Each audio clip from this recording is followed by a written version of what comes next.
On Friday morning, while he was shaving, Dave was surprised to see a blemish on his cheek. A small red dot had appeared on his face overnight.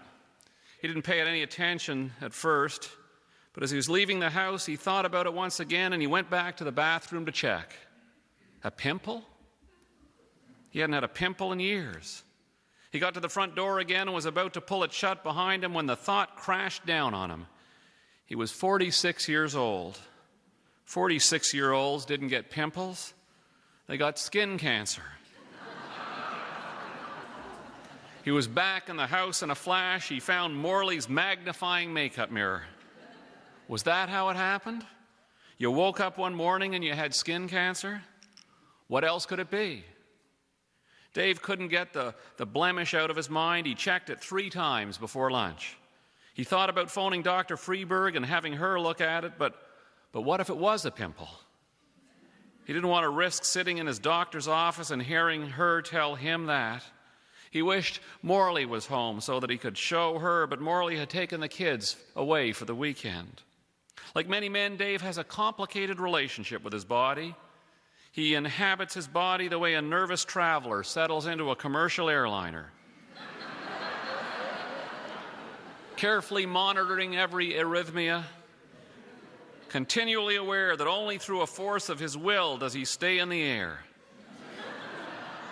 He couldn't help what his mind did with a list of symptoms.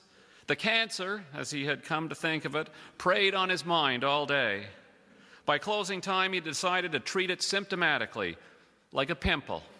If it wasn't better by the time Morley got back, he'd go to the doctor. He wasn't going to show it to Morley. She wouldn't take it seriously. Instead, he thought about asking Debbie Anderson about it. Debbie is the girl who came in on Wednesday and Friday nights and had, since he hired her, been his favorite part-timer. She had short blonde hair, an elfish smile, big brown eyes. She went to the University of Toronto. She wanted to be a phys ed teacher. Do you think this is skin cancer? Said Dave in the middle of the afternoon to Debbie Anderson. Debbie looked at Dave and then at the spot on his face, and then she laughed and said, "Oh yeah, all the skin cancers I've seen started out just like that."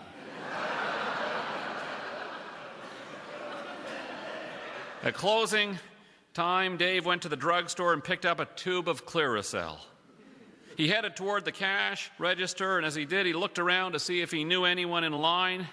He felt like he was buying a pack of condoms, and he wanted to do it privately. He walked around the store to make sure he was safe. His heart froze when he saw the blood pressure chair. It was in the corner at the back of the store. Now, over the years, Dave has had his blood pressure tested on a number of occasions. Dr. Freeberg had always reported a more or less normal reading. But Dave suspected that these normal readings were not an accurate reflection of reality. They were always taken after he'd been left in the waiting room for 20 or 30 minutes. Why shouldn't he be relaxed? He suspected that the normal readings were, in all likelihood, abnormal. Sometimes when he was upset, he felt his blood pounding in his ears. Surely that wasn't normal. He decided his blood pressure was variable and dependent on stimuli beyond his control. He had never had an opportunity to check his theory. That's why the chair terrified him. It was one thing to suspect you had high blood pressure. It was another thing to know it. Dave didn't want his body to know its own blood pressure. He suspected that if his body knew how close it was to making the leap from borderline to hypertense, it would abandon everything else, all the various viruses and bacteria, and launch a frontal assault on his circulatory system. The blood pressure chair looked like a self-service electric chair. There was a slot on the armrest to slip your arm through and a cuff that presumably inflated when you started the machine. Dave was aware that if he sat down and surrendered his arm to the machine, horrible things could happen. Someone who knew him could waltz in as the machine was printing a score. The idea of Dorothy from the bookstore knowing that his diastolic blood pressure was north of 180 horrified Dave. Horrified him more than the implications of the information itself. He knew it didn't make sense, but he felt if no one, including him and his doctor, knew what his blood pressure was, then it didn't count. It was like cheating on a diet. There was a stack of instruction pamphlets beside the machine. Dave slipped one into his pocket. He didn't read it until he was out on the street.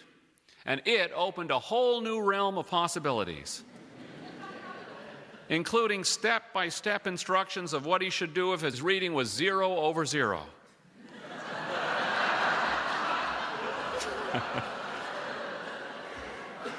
Something even Dave hadn't imagined. He went out to supper, and then instead of going home, he went back to the drugstore and he cruised by the chair the way he had cruised by Rennie Atwater's house when he was a teenage boy and he was hopelessly in love. He felt just the same, oppressed, anxious, hopeful, hopeless. He knew he was doomed, and he also knew that he'd have to try it when there was no possibility of anyone seeing him. He decided that the early morning would be best. The drugstore opened at 9. 2 days later, Dave showed up at 10 minutes before opening time. He waited on the far side of the street. He felt like a bank robber. When they unlocked the doors, he was the first person in the store, and it didn't take him more than a minute to do the test. He figured he could be in and gone before anyone saw him. So he went right to the chair and rolled up his sleeve and sat down and put his arm through the metal slot, and he pushed the large green button that said Begin Test. And then he felt an excruciating pain run down his arm. Jesus, he was having a heart attack.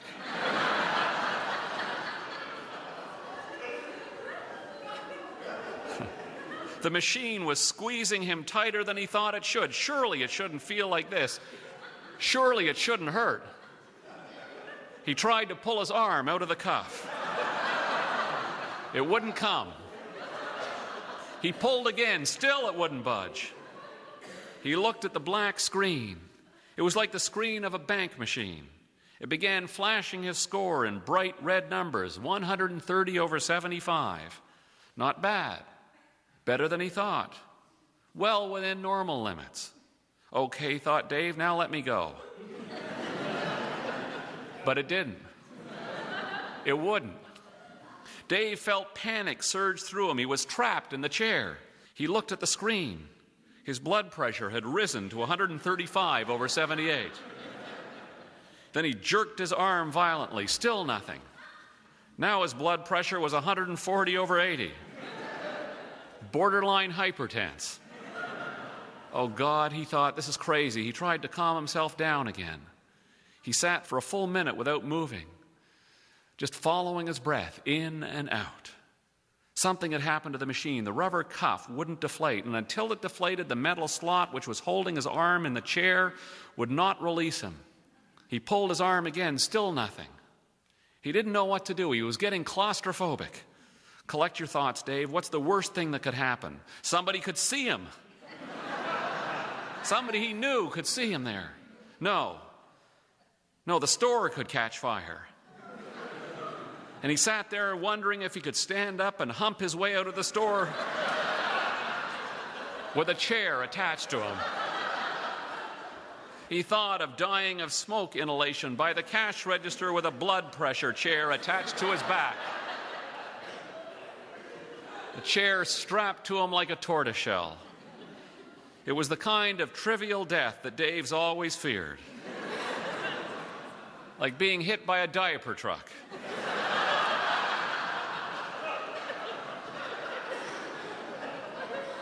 The kind of death where his friends would gather quietly in some solemn funeral parlor until someone started to giggle.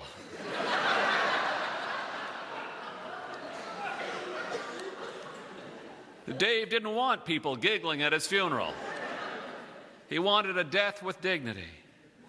He began to struggle so violently that the chair started rocking. He heard a man's voice say, "What's going on over there?"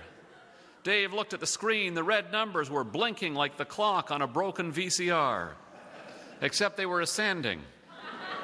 His blood pressure had sailed through borderline and was now firmly entrenched in hypertense. 160 over 93. Dave looked up and saw Bill Turner, the pharmacist, heading toward him. And to his horror, behind Bill, he saw Debbie Anderson. He felt his heart accelerate.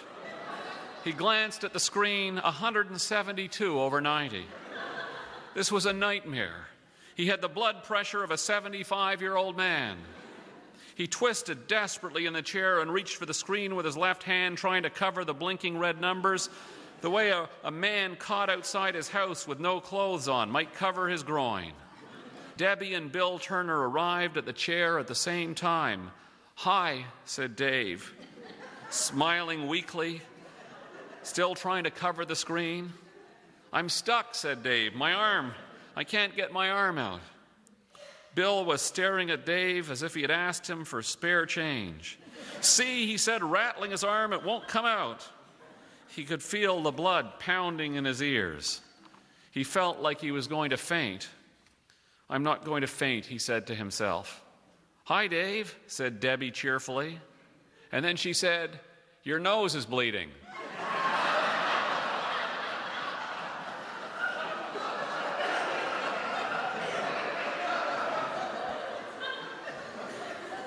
Dave's left hand involuntarily flew away from the screen. He brought it up to his face, and when he took it away, he saw blood on his fingers. And then everyone turned simultaneously from his red hand to the red numbers blinking on the now uncovered screen. The numbers reminded Dave of the digital displays they have in modern elevators. Sadly, the elevator was going up. The three of them watched the screen blink from 172 up to and through 180. It settled at 181.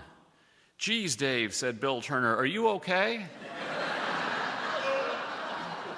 "I can't get my arm out," said Dave for the third time. Dave felt a drop of blood land in his lap. "I'll get you some Kleenex," said Debbie.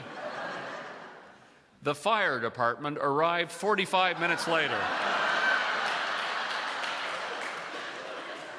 By then, Dave's blood pressure had settled at 178/95.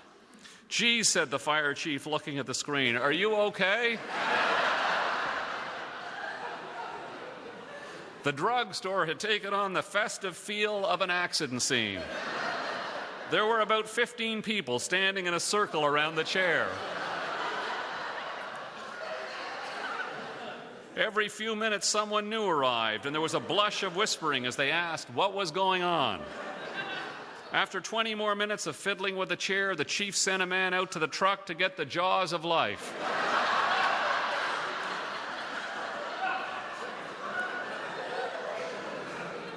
They were going to cut Dave out. "Wait a minute," said Bill Turner. "You're going to wreck the chair." "For God's sake, Bill," said Dave, "I'll pay for the chair. Just get me out of here."